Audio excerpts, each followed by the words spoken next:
ఇప్పుడు సాతాను కూడా భక్తిని చేస్తున్న మనలను తప్పించడానికి ఏం చేస్తుందంటే మృంగుతుంది. అది మృంగుతుందనే సంగతి మనకు ఎలా తెలుస్తుంది? శ్రమలను రప్పిస్తుంది, శోధనలను రప్పిస్తుంది. అంటే మన కుటుంబంలో శ్రమలు వచ్చాయంటే, మన కుటుంబంలో శోధనలు వచ్చాయంటే సాతాను మనల్ని మృంగడానికి ప్రయత్నం చేస్తుంది. ఇది మనం కనిపెట్టాం. శ్రమలు వచ్చినా శోధనలు వచ్చినా దేవా దేవాన్ని పిలుస్తాం. అసలు ఇవి ఎందుకు వచ్చాయని ఎవరో ప్రశ్నించరు.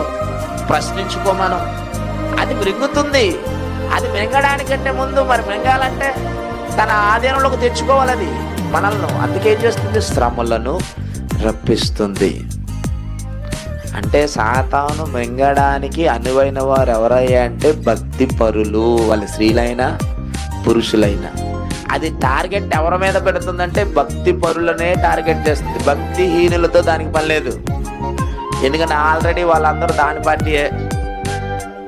ఎవరి పార్టీ? భక్తిహీనులందరూ దయ్యం పార్టీయే. గుడికి వెళ్తావు, వెళ్ళు నాయన వెళ్ళు. ఉపవాస ప్రార్థనకి వెళ్తావు, వెళ్ళు. సంపూర్ణ రాత్రికి వెళ్తావా, వెళ్ళు.